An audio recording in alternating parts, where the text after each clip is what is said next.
Yes, wanamtembei, karibuni sana. Ni siku mingi sana hatujakuwa live kwa sababu ya shughuli ya hapa na kule, kuhakikisha kwamba tunawaletea interviews, tunawaletea content ndani ya Mtembei TV. Najua wengi mmenimiss sana Kenya White.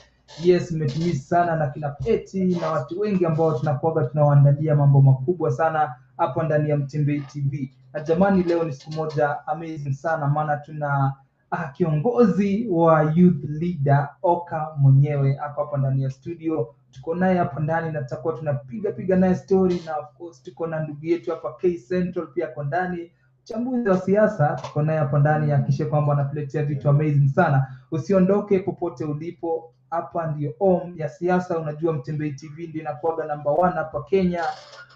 Mimi mwenyewe Kenya White nakuaga pale kwenye street nikiwaletea exclusive na watu wengi tofauti, na watu wengi wakakuwa wakijiuliza mbona sifiki sehemu zenyu za pale nyumbani. Hii ndio mjanifikia, namba yangu naikanga pale kwenye Mtembei TV. Hakisha kwamba namba yangu iko pale, unanifollow na unaniambia uko mtaa gani, tutakuwa tunafika tunajaajaa na kuanga pale Jakaranda na waletea exclusive na watu mbalimbali, bunge la wananchi. Hakisha kwamba namba yangu nitakuwa naisoma hapa kwenye Mtembei TV ili niweze kufika mtaa yenye huko, na tutakuwa tunajaajaa mtaa yenye huko. Mgeni wetu wacha apate kujiintroduce yeye mwenyewe, sitamuintroduce yeye mwenyewe, apate kujiintroduce na itakuwa ni amazing sana. Vipi ndugu? Asante sana ndugu. Yes. Mimi kwa majina naitwa Erika Munga. Mimi ndo Oka Youth Leader National. Yes. Na mimi pia ni kijana wa Gideon Moi. Natoka pale Makadara. Yes. Na mimi hapo tunaitwanga comrade. Yes. Kwa kiongozi mwenye tunaona kwa siasa pia amekuja na nguvu sana, ambaye anaitwa Gideon Moi. Yes. Na yeye pia alikuwa anataka urais, lakini akasema acha baba aingie kidogo. Yes. Naam. Utasongezea mheshimiwa Mike kidogo ili aweze kutupatia uondo. Mheshimiwa, songesha Mike kwake. Mheshimiwa, tunataka tukujue umetoka mtaa gani, umelelewa wapi, story yako imekuaje before tuingie kwa topic ya leo, maana ni moto sana. Wakenya wamekasirika, Wakenya wanaongea mambo mengi kwa mtandao, na tumeona tukutafute ili uweze kutuwekea wazi maneno ambayo ina trend kwenye mtandao, kwa sababu tunajua wewe ni mtu ambaye umechambua siasa na unaelewa siasa sana. That's why tumekutafuta hapa ndani ya Mtembei TV ili uweze tu kupiga story na sisi. Ndugu yetu, umetoka mtaa gani? Una represent mtaa gani hapa ndani ya Mtembei TV? Mimi natoka mtaa ambao inaitwa Ololo. Ololo ni jina ya sheng ya Kaloleni. Yes. Hiyo ni mtaa ndogo ambao iko pale Njogoro, pale City Stadium. Ukiangalia nyuma City Stadium. Yes. Hiyo mtaa inaitwa Ololo. Ololo. Na mimi pia ni kiongozi ambaye nimezaliwa kwa ward inaitwa Pumwani. Hospitali fulani hapa Islas inaitwa Pumwani. Hapo ndo nimezaliwa, nikalelewa hapo Kaloleni kidogo. Naam. Yes. Kwa sawa, yes. Sawa kiongozi. Naam. So mimi pia ni mwanaharakati wa vijana. Na nimefanya kazi kutetea vijana sana. Yes. Ukiangalia tumekuwa tukiwa students, tukiwa pale Technical University, tukiwa pale Kenya Institute of Management. Tumeweza kupigania vijana, tuangalie vijana wanaangaliliwa vizuri, tuangalie vijana wanapata makazi. Unajua ni mbaya sana vijana kutoka shuleni wakiwa very much unemployed, ni kama hakuna kitu walienda kufanya shuleni. Yes. Naam. Pia mimi nimekuwa tulifanya siasa pale KANU na nikachaguliwa kama kiongozi wa KANU Nairobi wa vijana. Na hapo ndo tukaweza kumanuva kidogo, na hapo pia ndo nilipata nafasi ya kuwa kiongozi wa Oka. Yes. Nimeweza kuwakilisha vijana wa Oka. Yes. Unaona pale tuko na Gideon Moi, na tuona pia pale nyuma Gideon Moi kidogo. Gideon Moi akiwa pale, tunapenda Gideon Moi because alitupea nafasi kama vijana kujiwakilisha. Alikuwa Gideon Moi kidogo akienda mahali anauliza wapi vijana, na tunampenda sana. Yes. Ndo nashukuru pia, hata siwezi kataa kumshukuru venye aliingia Azimio. Yes. Ndugu yetu, tunataka utueleze tu ulijipataje Oka, na ukawa kwanza kiongozi wa youth leader. Ulijipataje Oka ndugu yetu? Hasa unajua haya yote ni siasa. Na wanasiasa tusemangi kitu inafanyikanga tu. Yes. Lazima upige pale, unajua siasa si rahisi. Kweli. Lazima tulipatana pale, tukapatana na ya kwanza kabla tuingie Azimio. Tuliform Oka. Oka ilikuwa na ANC, ilikuwa na Ford Kenya, ilikuwa na KANU na ilikuwa na chama zingine pia. Hapo nilipata kufanya vikao na vijana.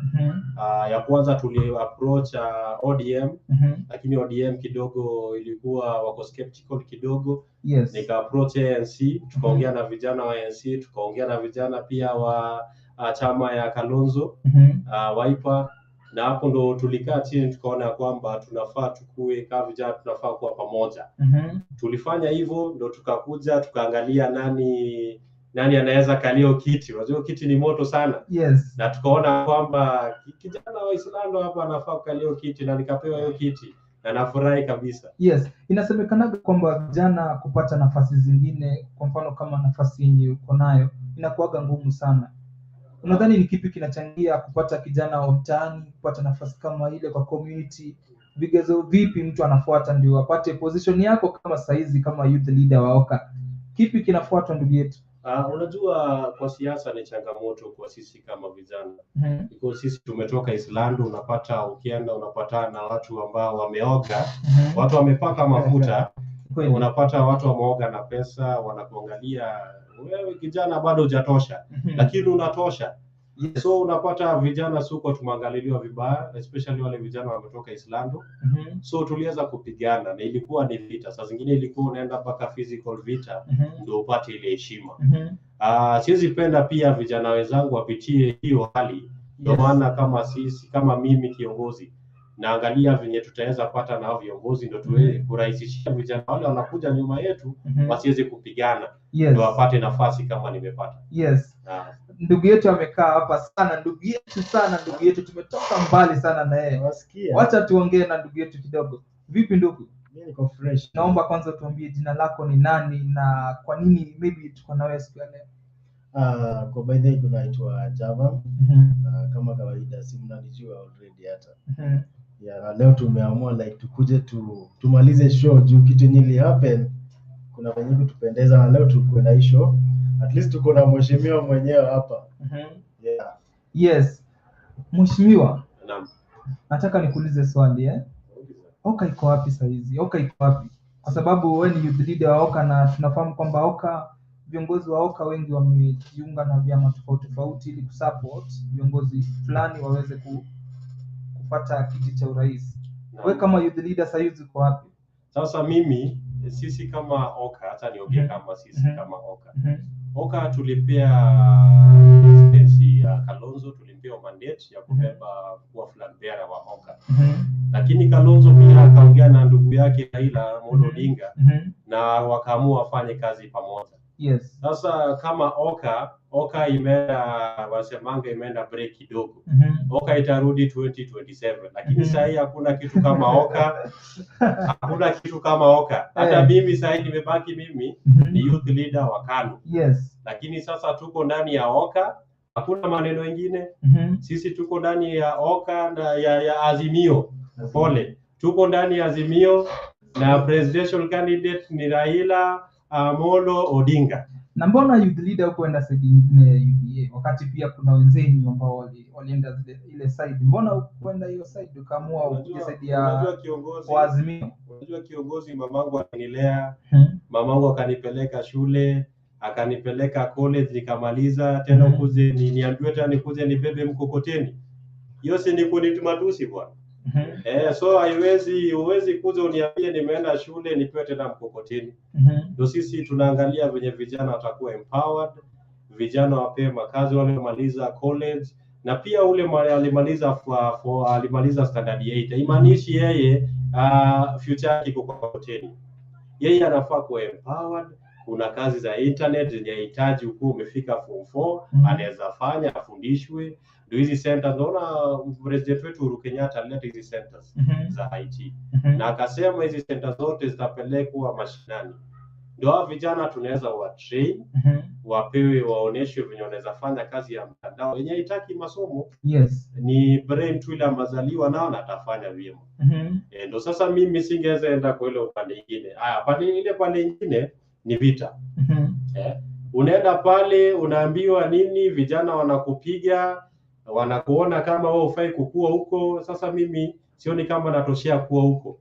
Mimi natoshea kuwa kwa Raila Amolo Odinga. Kwa hivyo unamaanisha kwamba kwa Oka kumekuwa na vita? Kumekuwa na vita? Oka hakuna vita lolote. Ni vile tuliweza kuagilia. Unajua pia kwa siasa kuna mvutano. Na Kalonzo pia tulikuwa tunamuadvise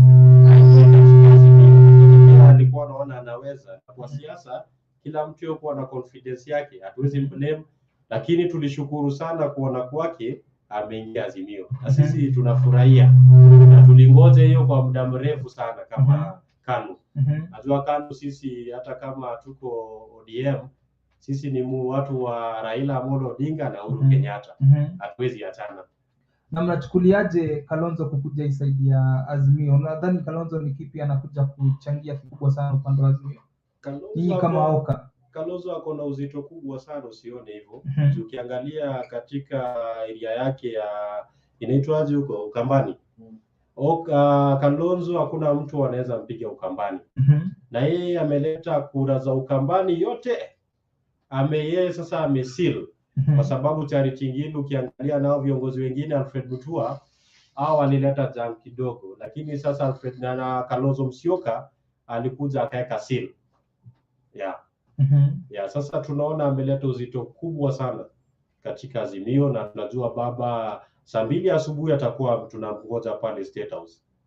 Tunapisha. Tulikuwa tumwapishe hapa Jakaranda, lakini Biblia Uhuru hakukuja na Biblia. Tukangoja tu Biblia tumwapishe, lakini Uhuru alifanya makosa kutokuja na Biblia. Angekuja na Biblia tungemwapisha hapo.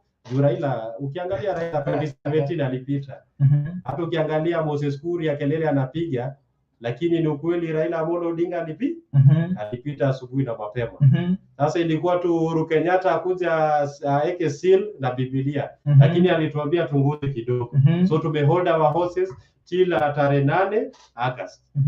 Na itakuwa salama sana. Jana kulikuwa na kikao kikubwa sana pale Kasarani, na Mheshimiwa William Ruto aliteuliwa kama flag bearer ama candidate ambaye atakuwa anaongoza kung'ang'ania urais, na alichaguliwa. Sijui kama hiyo event uliona? Naona pia unasema hiyo kitu yote ilikuwa scam.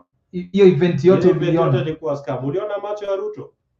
Nataka unieleze hiyo event ulichukuliaje ama ilikuwaje? Ukiangalia kila kitu venye ilifanyika, kwanza hapo asubuhi pale watu wa media walifungiwa nje, walitupwa nje. Hapo ndo ungejua kuna tatizo. Sijui nini ilifanyika, sitaki kuspekulate, lakini hapo ungejua kuna tatizo kubwa. Viongozi walikuja kwa chama ingine, lakini walikuja na chama zao. Ungeona hapo kuna tatizo kubwa. Tunamwombea Mungu, kile tumemwacha ni kwa mkono ya Mungu, kwa sababu Mungu ndo atamsaidia. Lakini Mungu pia maombi ya Wakenya amesikia.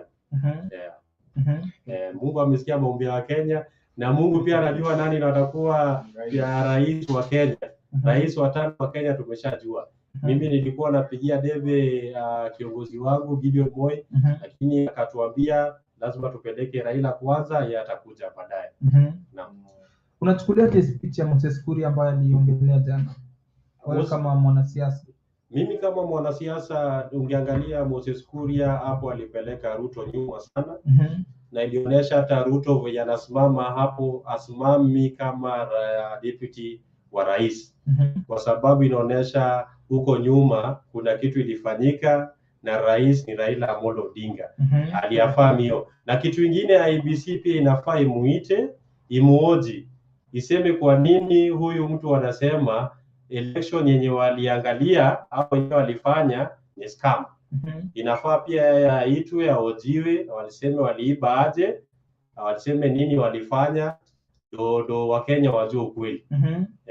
Nimekuwa kwenye street na nimeongea na baadhi ya Wakenya, na hizo interviews kwa pale Wakenya wataweza kuona, na kuna baadhi ya Wakenya wamesema kwamba they are not happy about your speech ya Moses Kuria, maana imeonyesha picha tofauti sana. Kama kiongozi hufai kuongea vitu kama hizo, na wengine wanasema kwamba haja respect Rais Uhuru Kenyatta.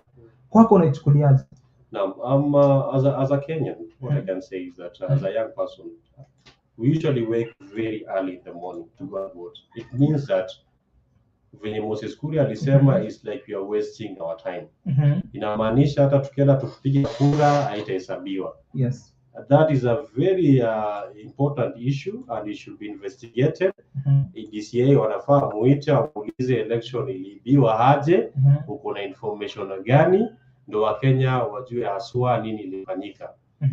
Na hiyo ni insult kwa Wakenya because Wakenya wanatanga kazi zao zote kwenda kupiga kura. Watuambie nini ilifanyika na wale wote aliyowataja waseme nini ilifanyika. Kwa walitaja wanasiasa kadhaa ambao walikuwa nao, watuambie nini ilifanyika. Waitwe wa Senate, waite kwa kikao ya Senate waseme nini ilifanyika haswa, ndio Wakenya wajue. Na IBC pia inafaa ikuje tuambie kweli ndio tujue next time kura azitaibwa. Naam. Maybe Bwana Javan, hiyo issue unachukuliaje wewe mwenyewe kama pia mwanasiasa? Ndakuita mwanasiasa kwa sababu unafahamu kwamba unaelewa siasa sana. Unachukuliaje speech ya Moses Kuria ambaye aliweza kuongea jana pale Kasarani? Unajua like speech ya Moses Kuria by the mtioni lightly. Hiyo speech ilikuwa kali sana and au wenyewe unajua, unakumbuka baba akienda hadi US akisema like tumeibiwa kura. Watu walikuja wakasemaje ati hatujaibiwa ama nini. Tukarudi hadi election and everything, si ndio? But now sasa tunaona like now that the state is not on their side. They know what they did and they know like state anaweza fanya nini tena. That's why wako na hiyo fear and they are ready to expose what they did. Unajua baba before yeye aliwaambia aje like aliwaambia ile nini yenye mnachagua sasa hii nditawakula nyinyi wenyewe. So ndio sasa ndio watu tunaona like hiyo matunda yenye inakuja sasa hii. Unajua there's nothing that they can be hidden under the sun. And sasa hii inatokea nje. Moja wanasema moja. Last time tuliona nani alisema batakasamoniwa. The lady alikuwa anaitwa nani yule? I can't remember the name well but alikuwa summon. This time tumeona ni Kuria. Ukiona palipo na moshi hapakosi moto. Na wao wawili hao wenye walikuwa wamesema hii kitu walikuwa kwa the same thing. So high chances they are saying the truth. There is a truth behind it. And kama wanajua washaanza kuingizia uoga because wanajua venye walifanya na wanajua watu walifanya nao na wanajua wako wapi sasa hii. That's why wanaogopa. And so Moses Kuria by the like hiyo speech yenyewe peke yake inafanya hata Kenya chomeke kama mjui. Because it's something yenye iko powerful but najua wanasiasa watakuja wa divert in a way na tutaiona ni kama kitu normal. So Moses Kuria, some people nasikia pia wanasema like ni project ya kina Uhuru kwenda kuribia UDA. Yuko unaweza angalia pia because kuna watu wanasema because unakumbuka when Moses Kuria alikuja he wasn't supporting UDA at first. When alitoka hospitalini huko Dubai. But after some few days tunamwona ameanza kutembea na watu wa UDA. So some people nasikia wanasema like ametumwa na rais ati akuja ribia UDA. So bado kweli julikani but anafaa kuwa summon juu ya hiyo kitu na watu wajue kweli sasa. Yes. Naona ndugu yetu Jacob Amani ameingia, amejoin hapa. Najua ana mambo mengi sana anataka kuongea na mheshimiwa hapa. Mheshimiwa be ready maana leo ni siku moto. Leo ni moto. Leo watu wa UDA wakuja. Yes. Bwana Jacob, bwana Job Amani, vipi? Omani, sorry. Yes, it is. Yeah, ni Job Omani. You know, Salama? Mimi niko salama kabisa. I am calling you from Ngong Road, Adam Saked. Yes. Hawa mandugu. La kusema bwana Job kwa mjadala wetu ya siku leo. Kuhusu Moses Kuria. Yes, alafu pia tuko na mjadala wetu ambaye Oka youth leader. Naomba pia upate kuongea na yeye. Ndio mgeni wetu wa siku ya leo. Okay, mimi ni assuminated, Asimio, niko ndani kabisa. Now, to my side, what I am trying to say is this. Ile matamshi Moses Kuria alitoa, hiyo matamshi ilikuwa ya emotional. Yaani ni wale watu wamefika penye wamechanganyikiwa. Hawana mbele wala nyuma. Because as a leader of a party, the platform yenye alikuwa amepewa jana ya UDA Uwezi simama mbele ya umati ya watu useme those people who stole election, we are here. Tunajua kila kitu chenye kinaendelea.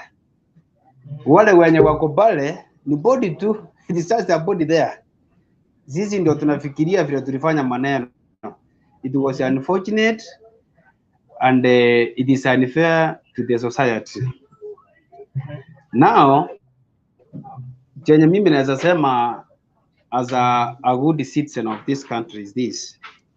Number one, ukipewa platform, jua vile unaongea, the way you address yourself to the citizen, it is the way they are going to take you. Maybe Moses Kuria ameenda pale, aenda kuharibu ile site benye yuko. Akisema waliiba, which means the deputy president anajua what happened when he was a strong firm in the government and now is outside the government. So ile uoga kunayo ni kwamba kumbe vile nilikuwa nafikiria itakuwa to my side, imeenda kwa side nyingine, na kumbe sivyo. Unajua but Azimio sisi tuko na Raila Amolo Odinga as a flag bearer. Raila Amolo Odinga, he cannot depend on steering or rigging the election. Yeye anajiamini na sisi tunamwamini because is somebody who is reliable. We can sell Raila mtu yeyote penye yuko anajua si Raila Odinga anasimamia nini na ni nini who is Raila Odinga. Hapo namaanisha kwamba when like now, kwa mfano like now, you know I come from Kisii region. Where I come from, the people there wanasema sisi kura yetu ni ya Raila Amolo Odinga. Sababu yenye inafanya wapigie Raila Amolo Odinga kura si eti Raila Odinga is from Nyanza and we are from Nyanza. No. It is because zile mambo anasimamia kwa hii Kenya. Raila Odinga is the one guy mwenye who fought for multi-party system in this country, where Ruto now enjoys what Raila did. You see? Now, the part of UDA, kama sio Raila alikanyaga chini akasema we need multi-party system. Unajua yeye alikuwa YK92, alikuwa upande ya ile wenye wanapinga, wanasema we don't want this, but he stood for it. Now he's enjoying. Number 2, ukiangalia ugatuzi yeye amesimama na kumstari ya mbele. Hii the 2010 constitution, Mr. Ruto alikuwa anapinga na akapinga kabisa. Hiyo kupinga alikuwa anapinga, now is the one who is enjoying the fruits of that constitution ya 2010. In fact, is the first person mwenye amekuwa deputy president in this country. Na yeye alikuwa amepinga.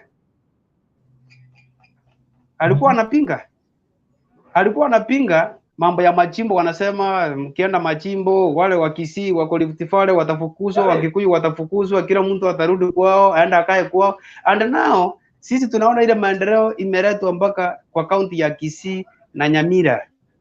Ukipita hapa unaona ile kitu kimefanyika. Ukienda hapa unaona ile kitu kimefanyika.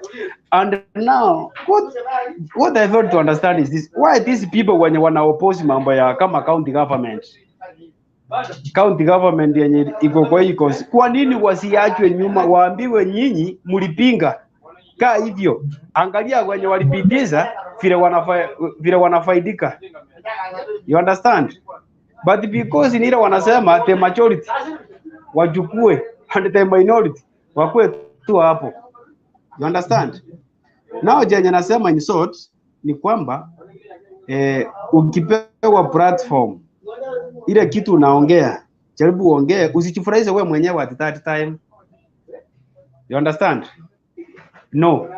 Ukiona the majority watu wenye wanasema wale watu wa Kiambu, watu wa Murang'a, Nyeri, all over Mount Kenya wenye walikuja kwa ile nini, kwa hiyo kusinduliwa kwa UDA deputy president as a flag bearer ya UDA. Those people were there. They are rejects, as I can call them. And the guy who pushed them to the corner was the vice president, the deputy president, during the party nominations of 2017. You remember what he did to Kabogo? Kabogo cried and considered defeat. Hata kama kura sikuwa simemaliza kuhesabiwa, akasema nimetoka na nimekwenda. That's when he ran an independent.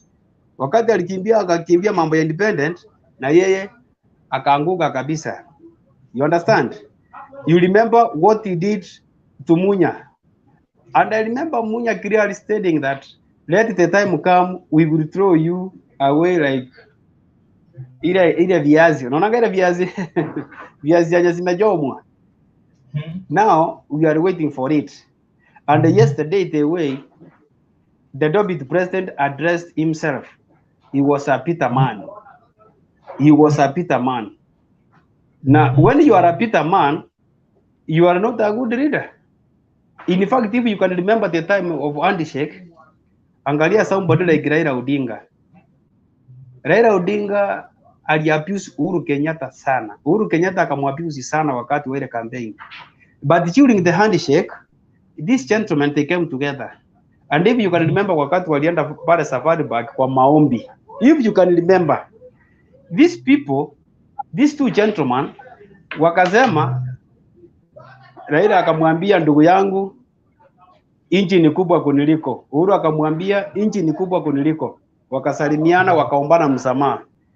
Uhuru akamwambia nilikutukana sana, nisamee. Uhuru akamwambia nilikutukana sana, nisamee, but it was a competition. Being a competition, you expect more. Somebody like Ruto, ukiangalia vile alikuwa anaangalia hapo kando, akifanya hivi mpaka nikajiuliza what kind of leader is this? What kind of leader is this? Mwenye hawezi samea. You understand? If you are unable kusamea, hii dunia unajua tutaacha Kenya hapa, tutaacha kila kitu hapa, tutaenda. Lakini nchi itabaki. Nchi itabaki. And when you see somebody like Raila Odinga, hakuna pesa Raila Odinga anang'ang'ania kupata mamlaka, apate pesa, atumia like 20 years coming. No, Raila wants to leave a legacy. He has struggled for this country. He has done many more things in this country. Jenye inafaa to recognize him as a statesman.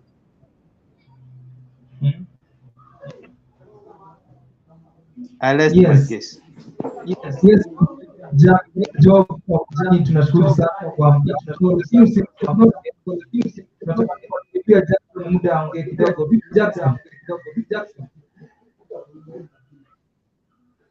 Jackson, unmute your mic please. Okay, habari zenu. Mzuri sana Jackson. Okay.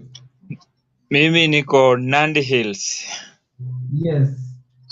Niko Nandi Hills na mimi ni Azimio na pia na collect information from the ground.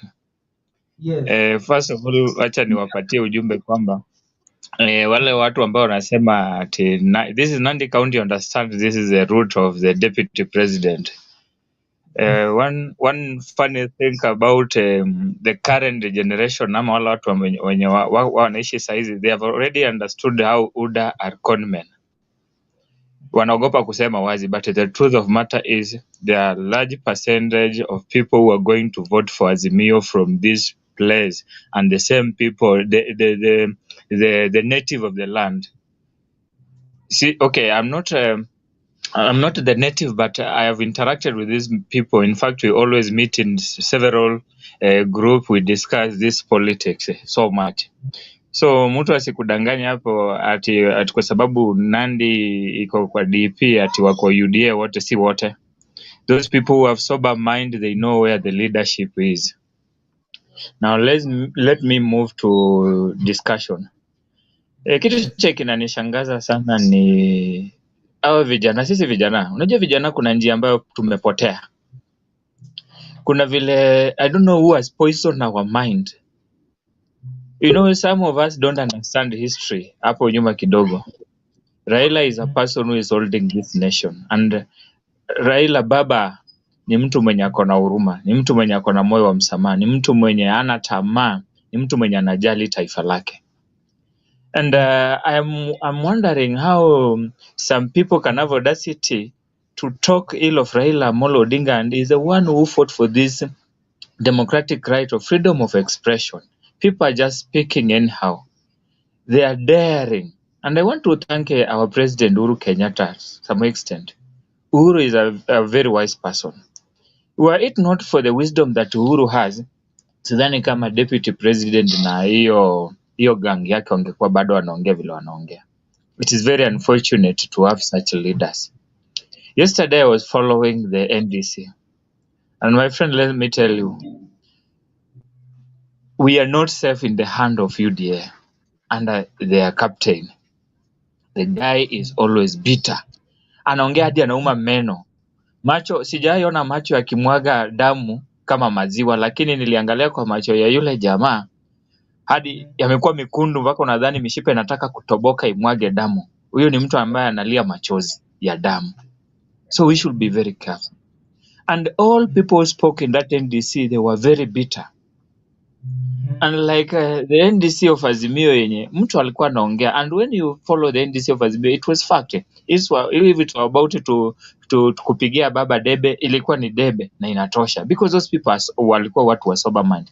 But huku kwingine ni group ambaye imebeba watu wenye hata hawajijui, hawajielewi.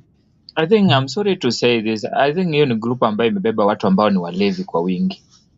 Those people who go to the podium while they are drunkard, they are not even prepared to face or to talk to the public. Imagine uko na mtu kama John Waluke, uko na mtu kama Waiguru, uko na mtu kama Waome, uko na mtu kama Waititu. All scandals, majina yao anabeba scandal. Waluke anangoja kwenda kufungwa, hata nashangaa bado anafuata nini kwa mambo ya siasa, because mimi ninajua yeye ni mtu ambaye anangoja kufungwa. Hata wengine walimchangia pesa, karibu hata nimchangie 50 bob imsaidie kupata ile pesa ya bond, but thank God sikutuma hiyo. Nilikuwa nimemhurumia kama Mluya mwenzangu, lakini nikaona kumbe ni Mluya mwenye afikiri kuhusu faida za Wakenya. Ni mtu ambaye anabeba tumbo. And when you see the group that has Ruto with, they are group that got personal interest. For Moses Kuria, tunamjua Moses Kuria, unajua he was electrocuted. So msishangae sana. Unajua saa zingine akili huenda vibaya kwa sababu stima si damu. Stima ni kitu kingine, so msishangae. And I'm telling you today, and mark this. If UDA does not take care, Moses Kuria is there to destroy UDA. Moses Kuria ataki hata hiyo kiti ya ugavana ya Kiambu. Moses Kuria is there on a mission. And the mission of Moses Kuria is to make sure that the deputy president will not get anything. I'm telling you today. It is to make sure that Kiambu governor is coming from Azimio. I'm telling you today. And Waiguru is there because he knows the person who is going to be the next president, that is the Right Honorable Amolo Odinga, the enigma, the engineer, is not a person to entertain corruption. And he is going to get a cover of the umbrella to be covered because he knows the other guy are the birds of the same feather that flocks together. People like Mwangi Kiunjuri is a confused guy. In fact, if you ask the workers that are working for Mwangi Kiunjuri, I can tell you that he cannot even manage them. Hata wale wa kuchunga tu ng'ombe hapo hawawezi. That's why he's confused. So Moses Kuria is just a confused guy who doesn't know what he's talking about. Today I was reading the tweet he tweeted. Alitweet akasema ati hata Ben Githae yeye ni shahidi wake, ati walikuwa nasema Uhuru ndani. And this person who just talked on air, publicly, on the media. Then Wakenya, let me ask you, which kind of leaders do you want? You can imagine Rigathi Gachagua is the deputy president and William Ruto is the president. Bwana tutauzwa asubuhi. I'm telling you, tutauzwa asubuhi. You can imagine Moses Kuria ako kwa cabinet pale. He is a CS. Will be sold. I'm telling you, Kenyans, these Kenyans need to sober up their mind. They need to come up and rethink. And I want to thank huyo youth leader wa KANU. Bwana, pokea salamu zangu. I want you uzunguke hata tembea huku Nandi Hills. Call me. Siku moja uniambie bwana Romance uko wapi? Mimi niko Nandi Hills town. Tembea ukuje na kukaribisha hata kama tutakunywa maji tukunywe na wewe. Because we want people who are sober like you. Si ati wale watu ambao wanafatwa na wanapewa shilingi 50 alafu wanabadilika akili. Unajua sometimes siku hizi mimi nimeshangaa hii pesa ya UDA ni kama ni kuvuta bangi ambayo inaharibu kichwa. Hii pesa yao sijui wamewekea nini, ni kama wameweka kitu fulani ambayo inaharibu watu akili. But I want to tell you, especially the youth, those who are following on this platform, let us wake up, let us sober up. Let us not be enticed or be intimidated in any way. Raila is a state person. Wacha nitoke kidogo kwa topic. Raila leo nimekuwa nikifuatilia, alikuwa anahojiwa na BBC. And I followed hizo vitu zote. You see the way this person is talking, anaongea for the interest of our country. Is not complaining.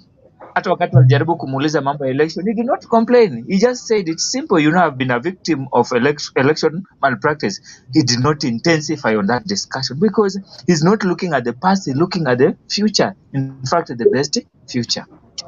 So Moses Kuria and the brigade to stand on the podium and talk nonsense, it is very unbecoming behavior, very stupid of the kind of the person of his caliber, and very, very stupid of the audience that was those people who are in that NDC of UDA.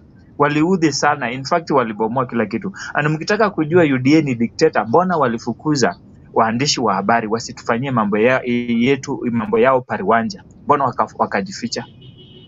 Meaning that these are people who are going to sell us.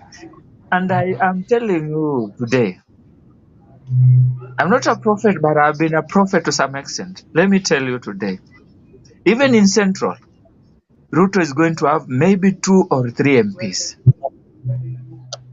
And in Kenya, Ruto is going to have less than 3 million votes. I'm telling you today. Otherwise, I want to tell youths when you want to fuatilia, tafadhali, let's sober up. Let's choose leaders.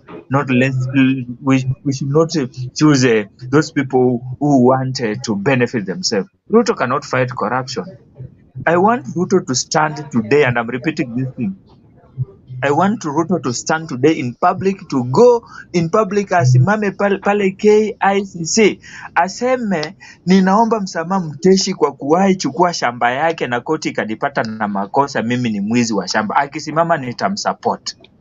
Akisema kwa sababu if you are clean you must clean yourself.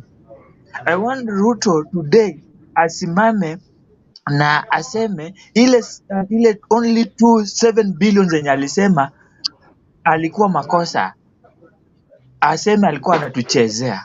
I will support him. If he doesn't do that, he's not a leader who deserves this leadership. Thank you so much. Asanteni sana. Asante sana ndugu, wacha tupatie ndugu zetu pia hapa nafasi kidogo, lakini usiondoke. Wacha tupatie ndugu zetu hapa nafasi. Maybe Job Omani, kuna anything unataka kuadd? Yenye umesikia ndugu yetu akiongea na Yes, kwanza huyu ndugu yangu nampea iko ameongea vizuri, na we need a sober mind like this gentleman. Amenikumbusha akisema if Ruto cannot deal with corruption. Na you know corruption in this country ndio imefanya Kenya merudi chini sababu watu wanaiba, wanafanya vile wanataka. Turudi upande wa tuseme makanisa. Ruto anasema anasaidia makanisa, amesaidia makanisa Kenya mzima. Na other judges wanamwambia you are doing the best. In fact, kwa nini asiende Kiambaa? Kiambaa yenye inaonekana ndio 2008, 2007 and 8 ndio mambo ilitokelezea mbaya kabisa. Aanze kwanza na ile kanisa ya Kiambaa, aita wachungaji wote Kenya mzima, awambie let's go to Kiambaa, we pray there, tutoe kama ni ile mambo yote ilifanyika huko mbaya, tutengeneze hii kanisa, ndio sisi tuone enyewe this guy is good for this country or for the judges. But hakuna kitu amefanya for the last 13 years. In fact, when you see what Uhuru did and Ruto in 2013, wakati walifanya handshake pale na Nakuru Afra Stadium, I think what they did is that they come together as two gentlemen, the kingpins of Mount Kenya, much the Kikuyu people, and the kingpin from Rift Valley. You see, the last election, the post-election violence of 2007 and 2008, it was majorly for the two communities. There are communities who suffered, but they are the major communities who suffered more, like Kikuyu people.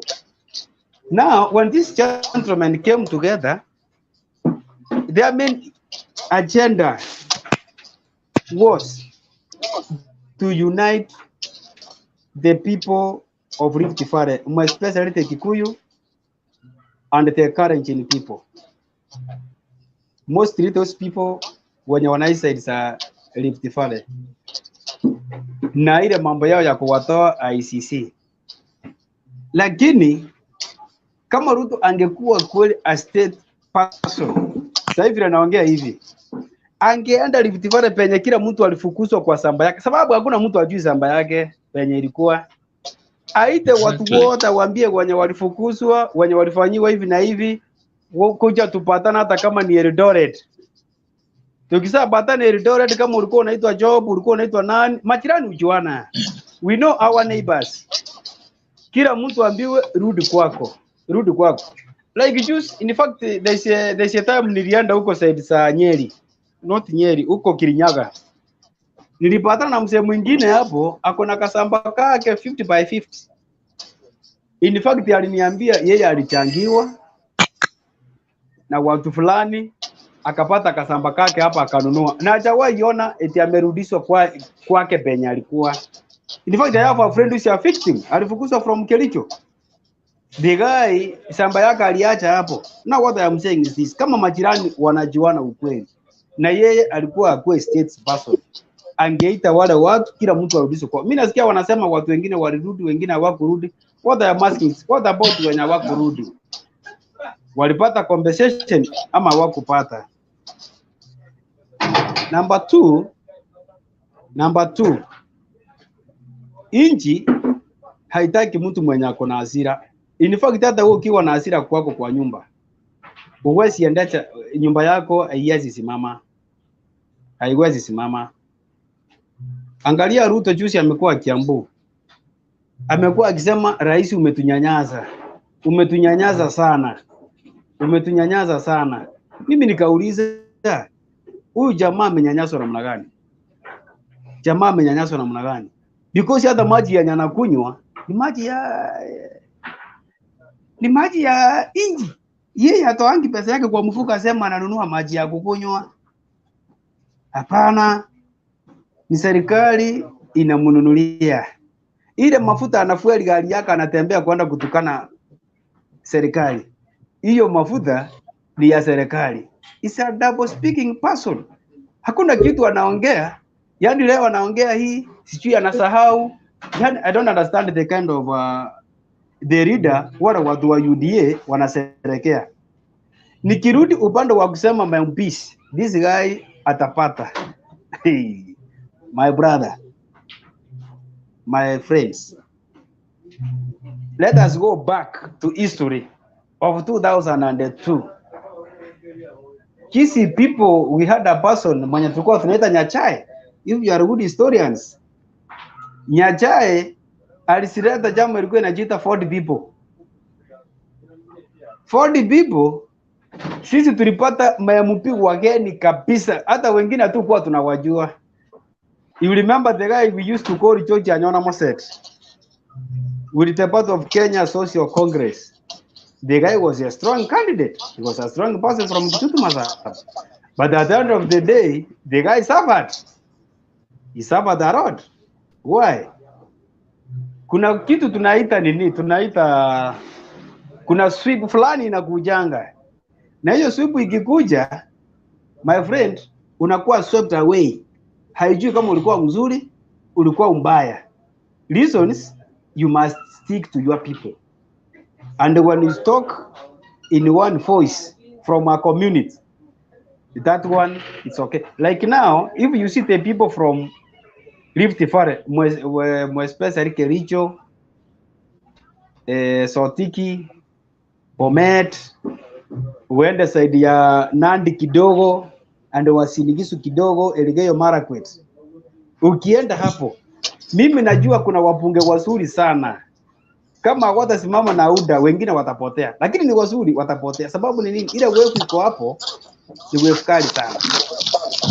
Na those people wenye watasimama na chama ya UDA, akina Alice Waome, akina Ishungwa huyu, yule mbunge wa Bahati huko na Nakuru, ukikucha hawa kama huyu speaker ya Nyeri.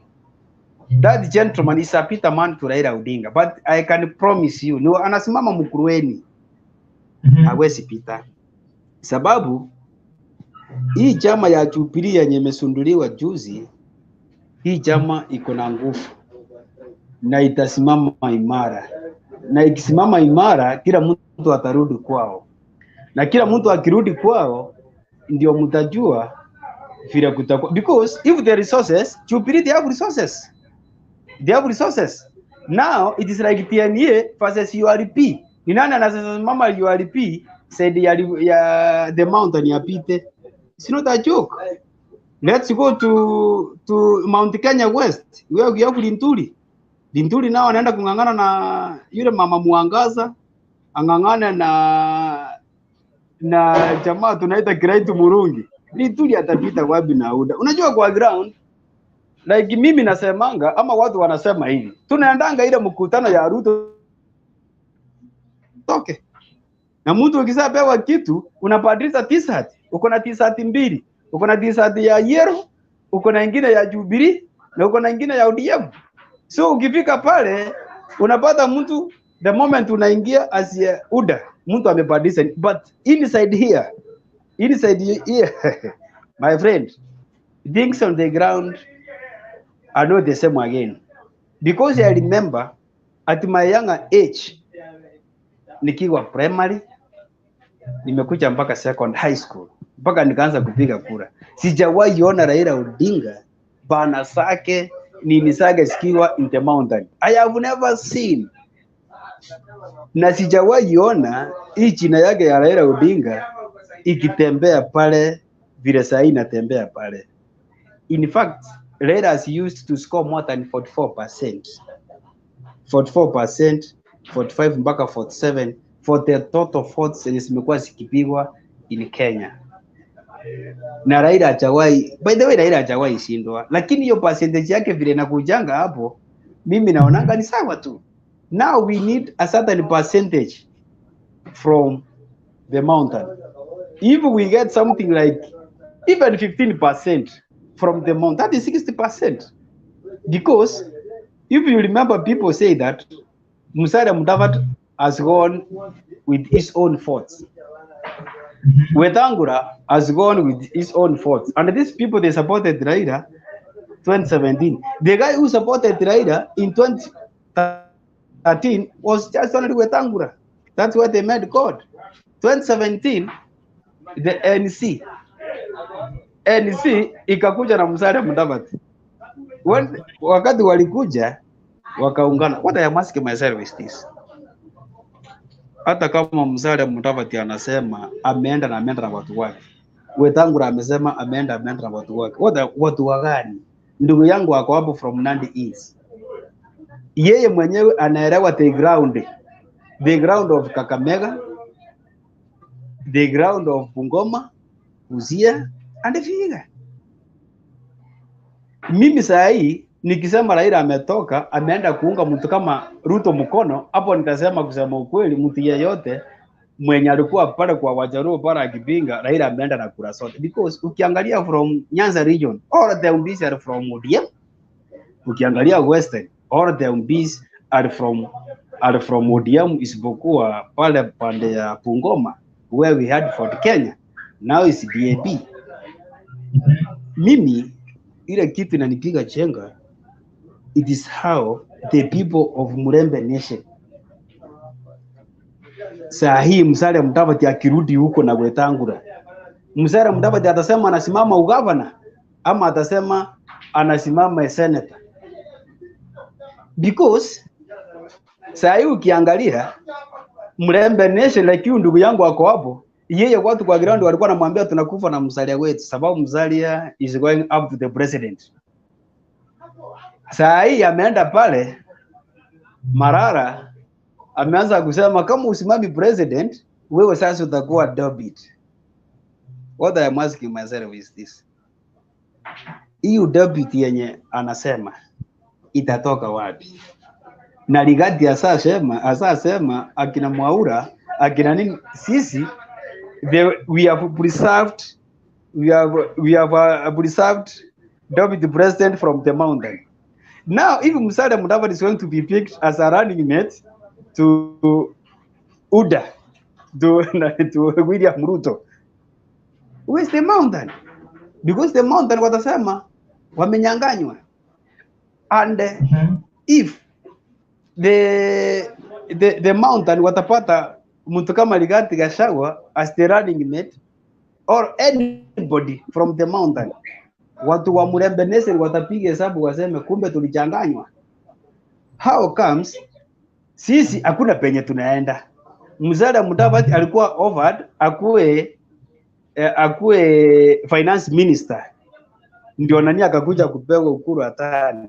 Musalia Mudavadi was offered that, akakataa. Wakati alikataa, sasa akiwa pale anaenda kupata nini? Now the Murembe Nation watasema sisi tumechezwa.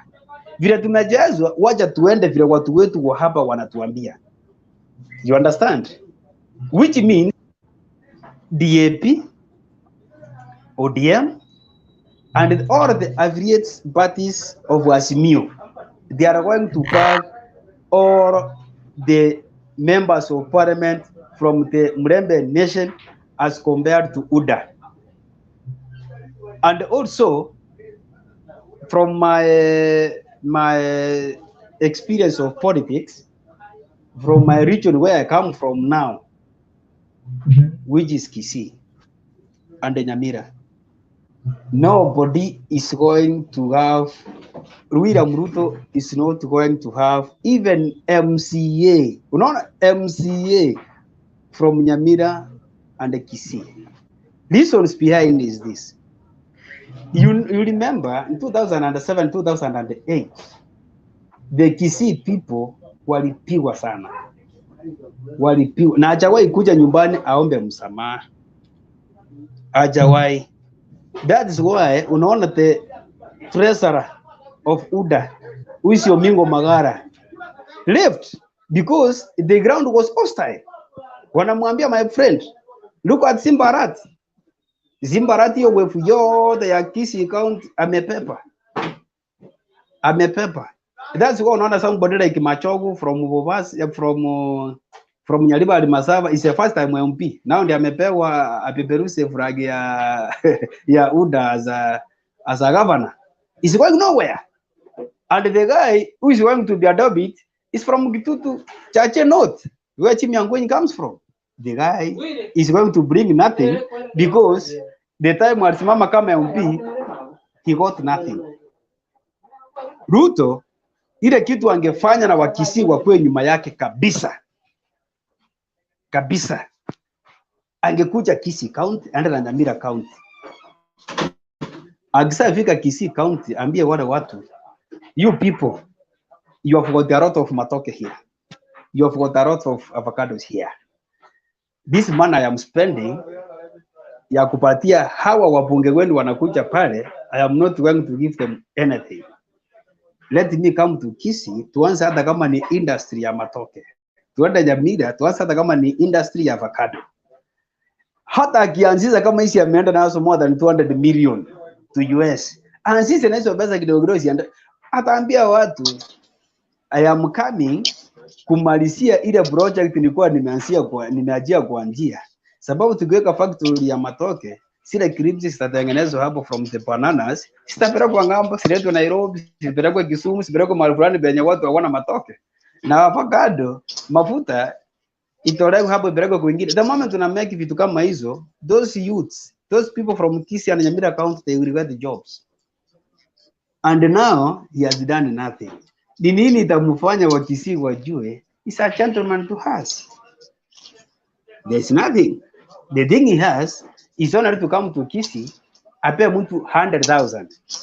My friend there from Nandi, if Ruto comes to your place, he gives you 100,000. It is for you and your family. What about the neighbors? Angekuja aende hapo, kuna barabara hapo siko na matope, siko na nini. Kwa mfano kama kwetu, he has to come to akuje kwetu Kisii, kuna barabara siko na matope hapo, siko na nini. Unapata mkulima anateseka kutoa matoke yake pale kwa mto, azilete mpaka kwa main. Avocado sitoke kwa mto, sikuje mpaka kwa main. Hakuje hiyo 100,000, atafute moram, atafute kokoto, atafute nini, simwagiliwe mpaka pale. So unapata hata gari ama wheelbarrow hizi zenye anapeana ama mkokoteni itaenda mpaka kwa mto pale, ibebe hizo vitu ilete kwa barabara. Na the moment tumefanya hivyo, tumesaidia community. Hata kama ni watu 5 ama watu 10 wako karibu na hiyo area, umekosaidia. But giving me 100,000, you have just assisted me alone in my family. Na sitarara because majirani watasema huyu alipewa pesa. So nitatafuta mahali penye najificha kidogo ndio waone pesa imefanya nini, imepungua. That is unfortunate. And as people from Kisii region, we are not going to reward Ruto in any seat because hatujaona faida yake kwetu. Wacha agangi na akina Rigathi Gachagua, aganga abuna akina Ndindi Nyoro, aganga abuna akina Ana Waiguru na wale watu wengine. But to us, ukiona wale watu wamebeba from Kisii, just from West Mugirango, MP is your first time MP, na hawezi rudi Kitutu Masaba, hawezi rudi. Ukienda South Mugirango ni Silvanus Osoro, na akirudi bado tuko kwa hii nini kwa hii TV. Tutakuja kuongea tuseme where we messed, and I believe we are not going to mess because saa hii tumejua nani anapinga mazuri na ni nani anatakia nchi mazuri. Hii mazuri yenye anapinga ikifaulu, yeye ndiye anafaidika. You understand my brothers? Lakini ikikuja kwa mazuri anapinga, ikikuja kwa mabaya yani anapinga kitu anajua ni mzuri but anapinga, na ikipita yeye mwenyewe ndiye anachikokota hapo na anasaidika. It is unfortunate. Yes, bwana Joko, tumeshukuru sana kwa muda wako. Usiende mbali, tuko bado, conversation bado inaendelea, bado ni moto sana. Naona tuko na ndugu yetu hapa bwana David. Yes, unmute your mic David, please. Yes, unmute your mic David, please. Yes, I'm trying to. Yes, David, unatazama ukiwa wapi bwana David? Niko upande wa Garissa. Yes, karibu sana hapo ndani ya MTV. Tunapenda sana wageni.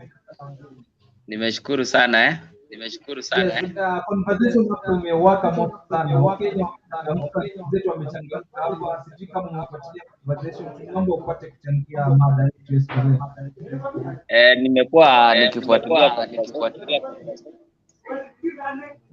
na nimesikia vile wenzangu wameongea. Kuna echo. Yes. Naomba punguze sauti ili tuweze kukusikia vizuri. Kuna echo ambayo inatusumbua kidogo upande wa studio. Okay. I'm saying this Wenzangu wameweza kuongea kwa njia ambayo ni nzuri sana. Punguza sauti ya TV. na kama vile nilikuwa nikifuatilia, hao ni watu wanajua vile siasa ya Kenya inaendelea. Bwana Derek, Bwana Derek, Yes. tunaomba upate kupunguza sauti ya TV yako, upunguze sauti yako, kuna echo ambayo inatusumbua kidogo upande wa studio. Okay. Punguza tu kidogo, yes. Sawa, acha niweke earphone. Dali, Acha nitafute earphone kwanza. yes, yes, naona Big Bazoo hapa. Big Bazoo vipi?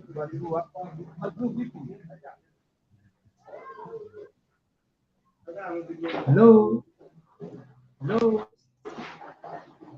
Hello, Big Bazoo.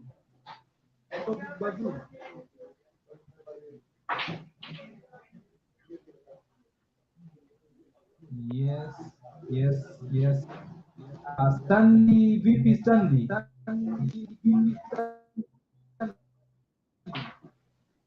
Hello Stanley.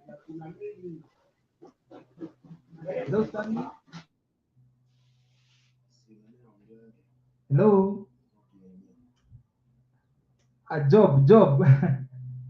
Job, naona wenzetu hapa ni kama net inawasumbua kidogo. Naona Bwana Jackson, tunaweza endelea na conversation yetu, wenzetu wakijiandaa kidogo. Sawa, asante. Leo tumesema itakuwa moto. Job hapa Job amesema ati Mudavadi ati ako na effect. Unajua Mudavadi, nashangaa Mudavadi, hata ukitaja Mudavadi, in fact Mudavadi should not be in this conversation because he has no impact. For me natoka Kakamega County, eneo bunge la Kuisero.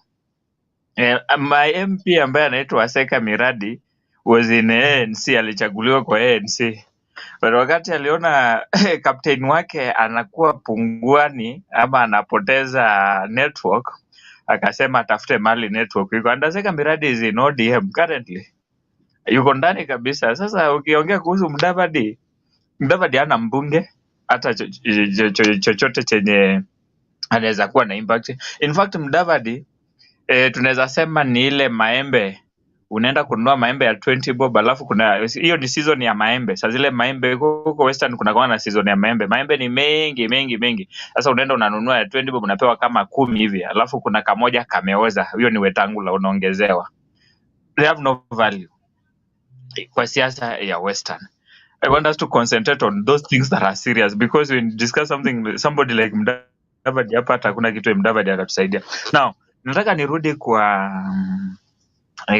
wale brother wangu wa Mount Kenya, my brothers from mountain. We are in Rift Valley. I have many friends from the mountain, and the narrative is that Azimio is going to take this thing. They have to understand that, and they have to know this. Atupigi siasa ya kusema tunapigia Azimio debe, lakini tunasoma ground. Siasa ya Azimio ukiangalia na ukisikiza vile hao watu wa Azimio wanaongea ni kama ukombozi wa pili. Ukombozi umetokezea. And when you look at the way Baba is talking, ukiangalia vile Baba anaongea, unaona ukombozi ndani mwake. Ile speech yenye Baba aliongea siku ile ilikuwa speech na nusu. Nakumbuka baada ya mke wake Aida kumpea kwetu, akazungumza, he moved me. Mali nilikuwa nimekaa, siku nilikuwa niende kazi but si kuenda, nikasema raundi hata kama ni nini wacha nisikize. Baba moved me and he is ready for this thing. I want to another thing. Saizi pia hapa kwa ground hapa Nandi, wale watu wanatumika ni hao vijana wadogo wenye wako wengine walimaliza form 4, ID zao hata hazijatoka, hata si hawajiandikisha kura. So when ukipata kwa hizo crowd wamejazana hivyo kwa hizi political meetings, utafikiria ni watu sober. They are not sober, they don't have IDs. And in fact those are the one who are in front of cameras running, wanapiga kelele, and they are just shouting Ruto, and they have no votes. Those people who have got votes ni watu wenye wako na sober mind. Achana na hao vijana wadogo, let them entertain themselves. UDA is a party of entertainment. Yesterday muliona chenye Millicent Omanga alikuwa akifanya kwa podium. with a person with your clever mind that wewe ni mheshimiwa, unaenda kutingizia watu makalio. Makalio inasaidia nini ukuaji wa taifa? Tunataka mtu mwenye akisimama kwa podium, kuna kudansi ya ungwana, dance kama baba vile huwa ana dance. Wacha kudansi ya kutingizia watu mgongo na makalio. Hao watu wa UDA wamefanya Kenya ionekane kana kwamba ni taifa la ujinga.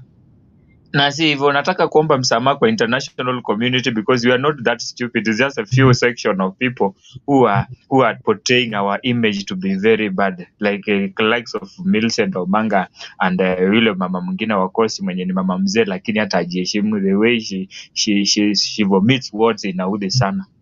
So UDA has no agenda for this country. UDA is an umbrella of the people who have gone there to protect themselves. Kuna kitu nataka niongezee.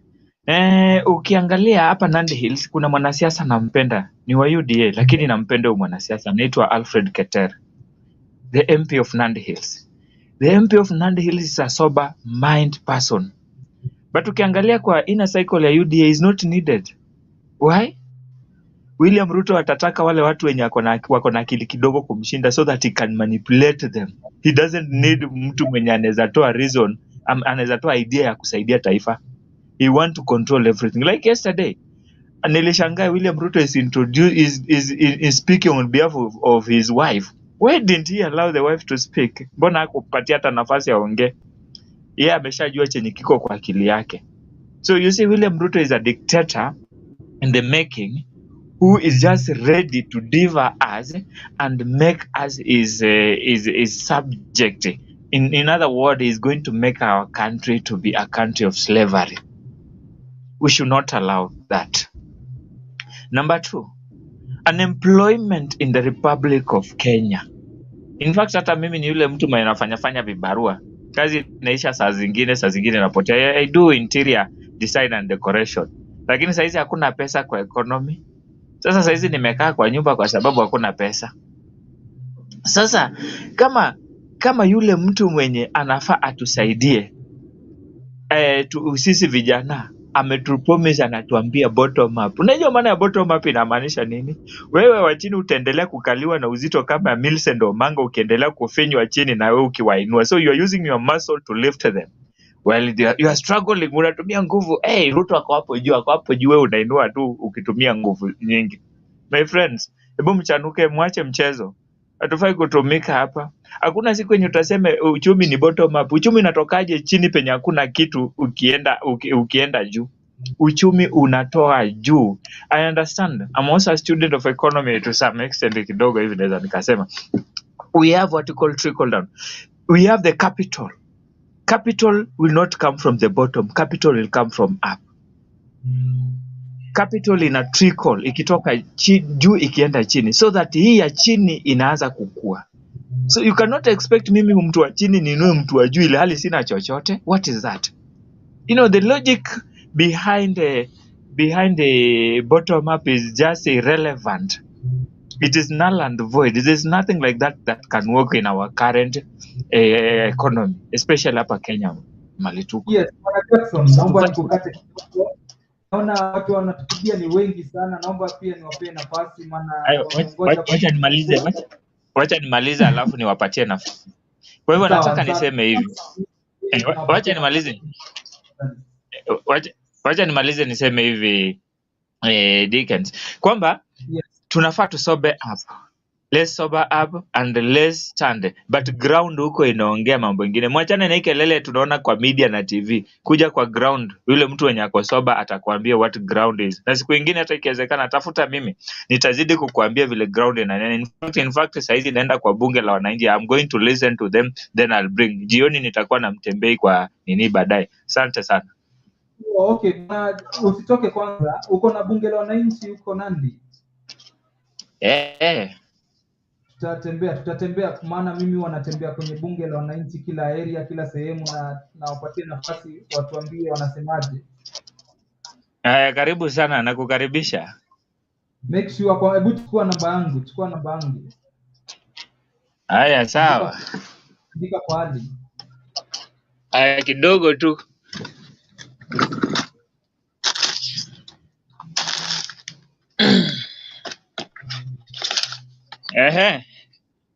07 25 25 61 61 yeah 61 80 61 80 94. 94. So 25 61 80 94. Yes, ni text WhatsApp, tutaongea. Ndio. Wacha tupatie ndugu nafasi kidogo pia, watuambie wanasemaje. Vipi bwana David, umekuwa mvumilivu sana, asante sana kwa muda wako. Unmute your mic please.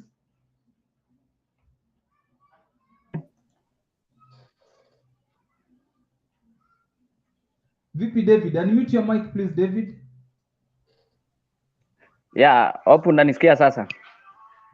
Asante sana kwa muda wako, kwa kuwa mvumilivu. Asante sana, asante sana. Nashukuru sana. Waswahili wanasema mvumilivu hula mbivu. Asante sana ndugu yetu. Okay, I'm very proud to be part of this. Yes. This is my channel. I've been following it for a period of time. Yes, asante sana. And whenever I get time, I listen to what Kenyans are saying. Because I love my country. I'm such a patriotic person. Asante sana. So, direct to the topic, I think it is about how aggressive and bitter the politicians who aligned to the UDA were yesterday during their NDC at Kasarani, if I'm not wrong. Yes. It is like that. Okay, yes. You know one thing. This is something that has been seen from the word go. You know, these people are bitter with the president because they expected the president to support their bid, and president has decided otherwise. Because of this, now it's like they are bringing their bitterness to the people, of which I think it is not earning them any fault, and it will not earn any fault in the future. In fact, they are reducing their efforts. The agenda number one for the UDA, it is Mr. President Uhuru Kenyatta, Mr. President Uhuru Kenyatta. And when they get tired, when they are tired of Uhuru, then they mention Raila. The only thing that they don't know is that Uhuru is not contesting for any seat, and the more they attack him, you know, Uhuru is the first in command of this nation. This is a person who has got his followers. This is a person who has a influence. Although some of them they may think that Uhuru has no influence in Kenyan politics, but I can tell them that they are very wrong. This is a person who has won 2 elections and become president in second terms. So this is a person who can strategize and can strategize in the team that he is to make sure that they delivers. The current bitterness with these people, they are taking it to the some of the organs of the government, like the independent organs like DCI, like KRA, like ESCC, and you know, these ones are very independent and they don't work under influence. That is what is required by the law. But now they have started politicizing those organs. And when they are talking politics about the organs, and they say that these organs, they have to be independent, it means that if someone commits a crime who is allied to them, it is wrong to be questioned by the DCI. It is wrong to be questioned by the ESCC. It is even wrong to be questioned by the like IEBC, like what we saw, what we heard Moses Kuria saying yesterday, that they ringed President Uhuru in. So if I told the IEBC will summon Moses Kuria, then IEBC, they will say it is being used by politics. Whereas we saw it, we saw IEBC summoning Sabina Chenge. Now they said Sabina Chenge should be summoned. We want the same people to speak the language, the same language that they were speaking on Sabina Chenge to Moses Kuria. Now that is their own issue. That is their what they think that it's like they want Simba the Fourth from Kenyans. But Kenyans are very brave enough to understand the kind of politicians that we have in Kenya. Those who don't know this Deputy President Ruto, they might be very unfortunate, because me once I was there when he was sworn in 2013 March in Kasarani, and I was in college during that time. And when he was given the chance to speak, you know, he's a very eloquent speaker, and he always know what people needs, but he does the opposite. We gave him a chance as a deputy president 2013, and he said that he will give the youth job. He also said that he will lower the price of essential commodities like food. I remember him mentioning the price of maize flour, 2 kgs. That was costing around I think 100, and he was saying that it will go up to 60 shillings. Now what we have now is the contrary. This is a person who promised that they will build stadiums in every county. Yes. It is in record of him saying that in 6 months' time, the stadium in Imote will be complete. And we keep to laugh. Me, I love him off when I see him very angry and breathing fire, as if this country belongs to them. This country is for us all. This country does not belong to those people who are affiliated to UDA.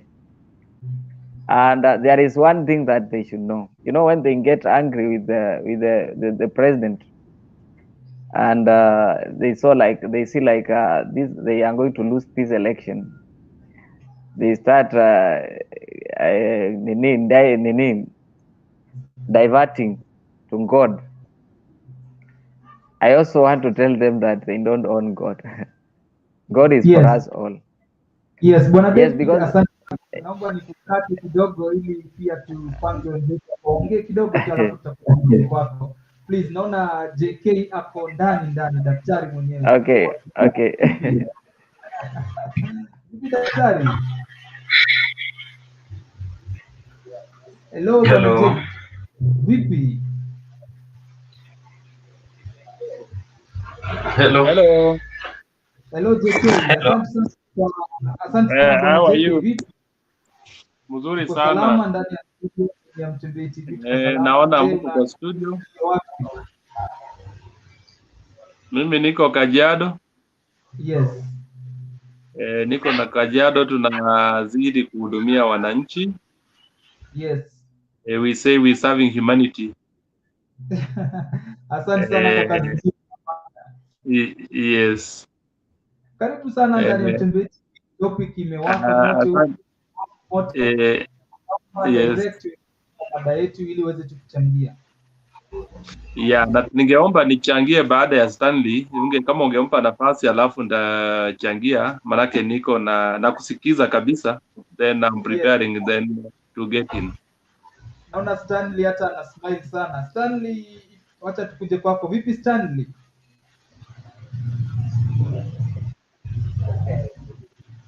Hello Stanley. Hello. Yes, hello. Yes, salama sana Stanley. kaka. Habari yako? Nzuri sana Stanley. Nimekuwa patient sana. Hello, nimekuwa patient. Naomba Aki, tunasema asante sana kwa kuwa mvumilivu. Tumekuwa na watu wengi sana kwa line, bado watu wanapiga simu, lakini naomba uitumie vizuri kwa sababu tuna watu wengi sana Sasa naomba unipatie na hii nafasi. Asante sana. Nafasi ni yako bwana Stanley. Okay, nilikuwa na I want to contribute to this topic, eh? Yes. Yeah, hii nafasi ni yangu, acha ni contribute. Nafasi ni yako ndugu.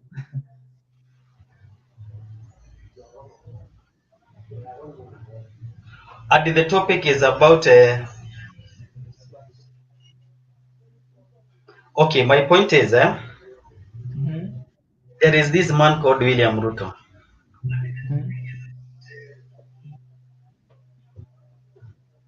Hello? Yes, tunakusikia vizuri sana ndugu yetu. And before I continue with my point, currently I'm in Kenya. Yes, currently I'm in Kirinyaga County. Yes.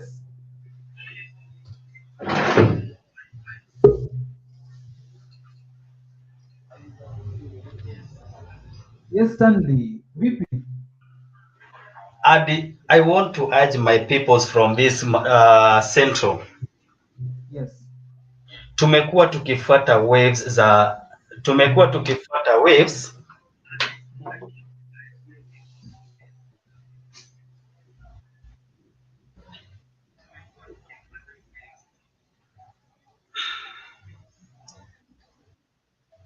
za politics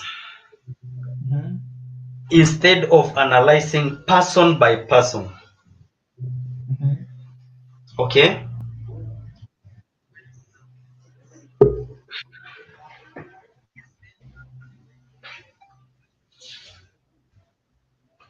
William Ruto, for William Ruto kuwania hii kiti ya urais.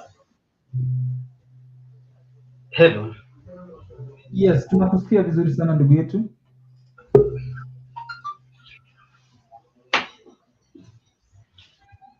He is doing it for personal interest. Yes. He is doing it for personal interest. If you can fold the people,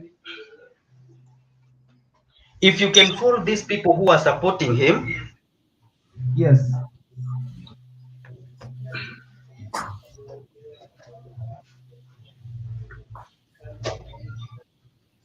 Yes, Stanley. Yes, Stanley. Like Ann Mombi Waiguru, Governor Kirinyaga County. This lady already was caught with a scandal of NYS, okay? Yeah. Wewe Stanley ongea bwana, acha kujisikiza. You see, unajisikiza place nyingine ndio maana unakaa kama 3-4 minutes kama hujaongea. Number 2, look at Rigathi Gachagua already he has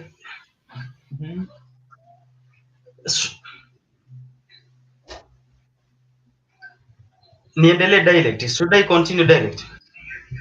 Yes, please continue, please. Rigathi Gachagua already bado ako na kesi ya corruption.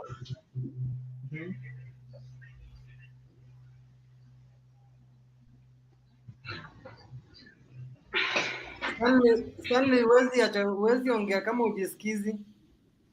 Naweza endelea? Okay, ni vile tu microphone na. So, okay, nilikuwa nasema aje. Wewe unafaa kuongea kama ujisikiza. Stop listening to yourself because una bring delay. Wewe ongea tu, acha kujisikiza. Na ufai kusikiza place nyingine, afadhali ufunge kama ni tab nyingine, just close it. Vipi JK? Karibu sana ndani ya Mtembei TV.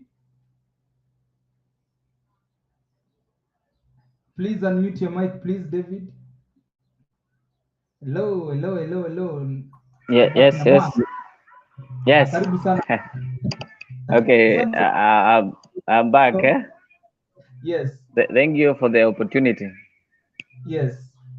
Yeah. Show imekuwa moto sana. And I love the way people are turning up. Yes. Okay, me, I was saying this. Yes. Away from now the topic, because I've discussed the topic about these angry elements that we have in our country.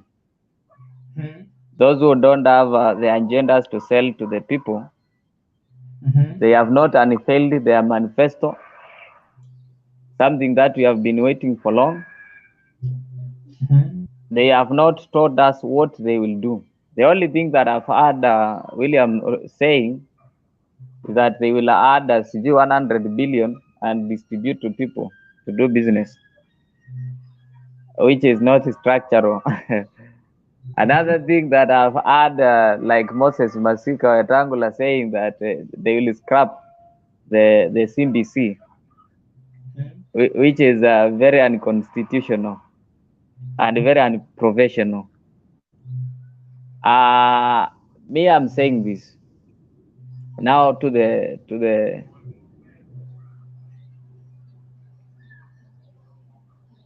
Yes, David, please continue. Now to the polls now that are waiting us in August 9th. I'm saying this. You see what these people have been saying, those are Jubilee members. It is very clear that Raila was winning the elections. Then there was election malpractice that led him being ringed out. And those people who are ringing him out, I think you all know that it is the system, what they call the system, and the deep state, which they themselves, God works in a very very different ways and very special ways. They ringed us out. We had voted for Raila. They ringed us out. We complained in 2013. No one heard us. We complained in 2017. Fortunately, Amaranga was there to represent us. He nullified the elections, and there was a repeat election of which our yes of which Raila decided not to participate. Yeah. So I'm saying this now because it is very clear that these people, they used to ring us. Waswahili wanasema mjinga akierefuka mrefu anajipata mashakani. These people, they know the truth. They know under free and fair election, no one can beat Raila Amolo Odinga in Kenya. No single person alive in Kenya who can beat Raila Amolo Odinga. The only person who did that was Moi in 1997. Unfortunately, Moi is no more. So their bitterness is that these people, they want to create an environment that when they lose election, they can cause chaos in our country and start claiming that they were rigged. Those people who are ringing them in, now we have them on our side. So now we have the numbers. we have the system, and we have the deep state. That game is finished. I think we can discuss about MCS, we can discuss about MPs and the governors, but hesabu ya presidential hiyo iliisha Saturday wakati uliona Kalonzo Musyoka ameingia Azimio. That was over, and you can take that to the bank, my friend. Hiyo hesabu imeisha. Nani yule jamaa mwingine alikuwa hapa ameongea vizuri, yule wa Nandi amesema 2007 Musalia Mudavadi si alikuwa upande wake, 2013 alikuwa upande wake, si ndio? 2013 alikuwa upande wake, Raila akachukua kura mingi Western. 2017 wakakuja pamoja, hawakushinda. Unaona, they did not win the election, na kama walishinda kuna ile iliendelea. So saa hii Musalia hayuko na Wetangula wako, of which their impact is very little. The only thing that we were worried of ni ya Kalonzo Musyoka. Unajua Kalonzo Musyoka is the real kingpin of Ukambani. So if we had lost Kalonzo Musyoka, then that was a very big loss to Azimio. That's why you saw that they worked very hard to have him on board. And unfortunately, yes. Bwana David Yeah. ndugu zetu wamekusubiri sana, wanaongoja at least wapatie nafasi kidogo tu. I'm very okay with that. Yes. Yes, let's listen to him. Okay, please unmute your mic ili uweze kuchangia mjadala wetu ya siku ya leo. Thank you. Yes, Bwana AK.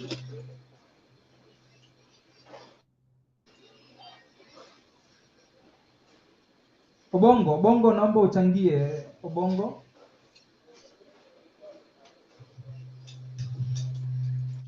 Hello.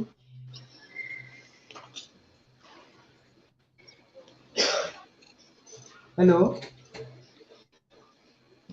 Hello, Bwana Obongo.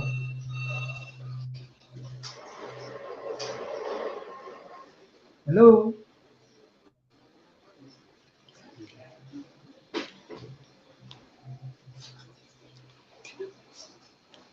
Hello. Yes, Bwana Obongo, nimekupatia nafasi ili uweze kuchangia.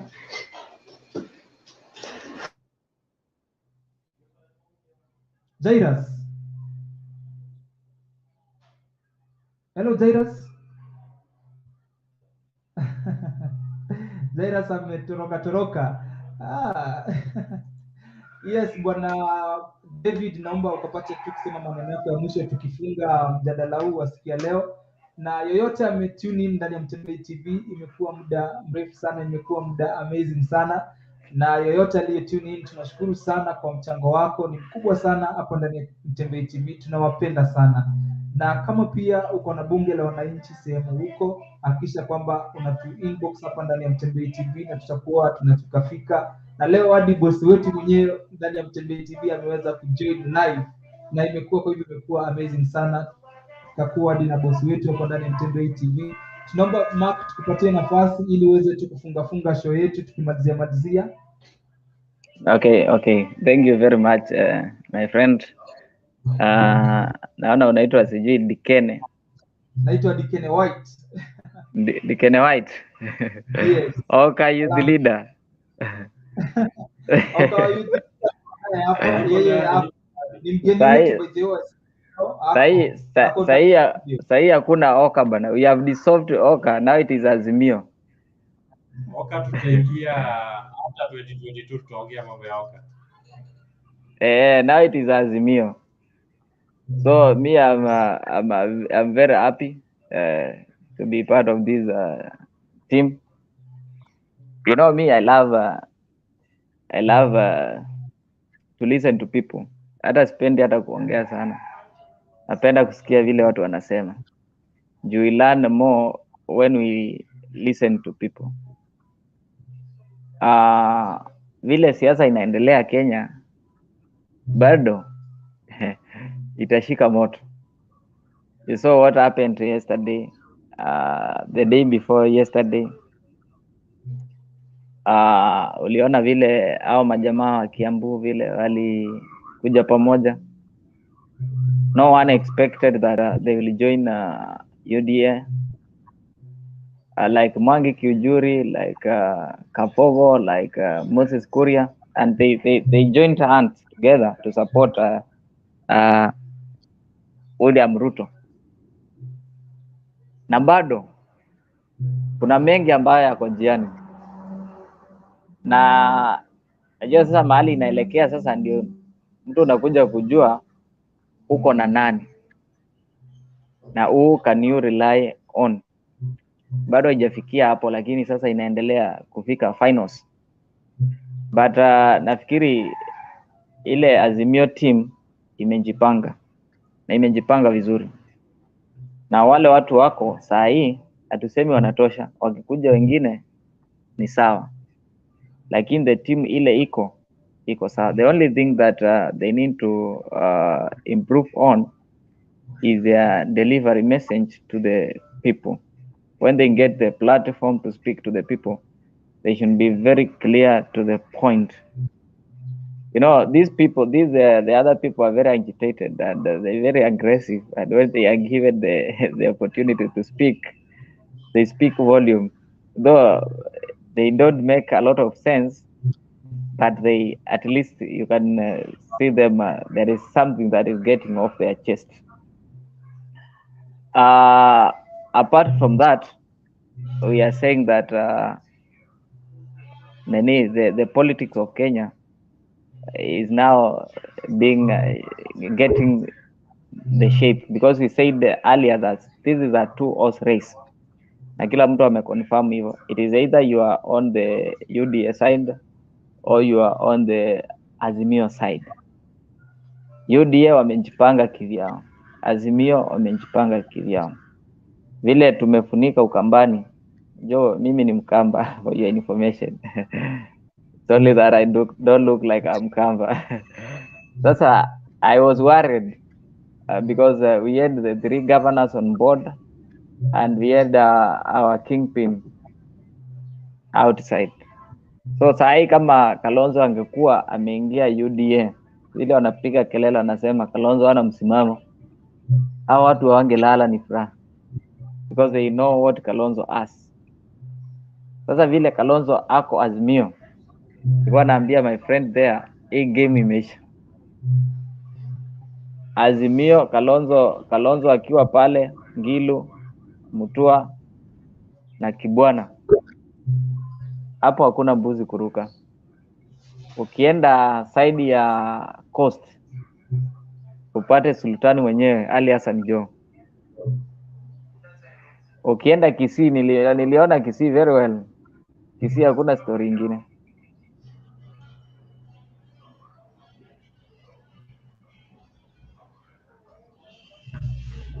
Yes. Yes, na tunakusikia Bwana Mark, maybe maneno yako ya mwisho tumalizia tu.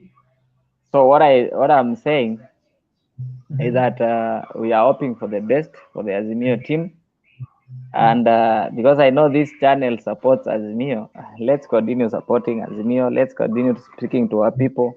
Those who have not made their minds, maybe they can listen to us, and they can change their minds, and we can move this journey together. Thank you so much. Asante sana na uwe na wakati mwema sana. Asante sana kwa kujoin ndugu yetu. Nashukuru sana na tunakupenda sana. Asante sana. Nashukuru pia. Maybe una maneno ya mwisho kumwambia ndugu yetu? Namwambia tu hivyo ndo Wakenya walishaamua, lakini kiongozi, naweza kuambia kitu moja. Leo nimepatana na vijana ambao kusimama. Na vijana wamelia sana, wakaniambia watu wa ODM wanapiga.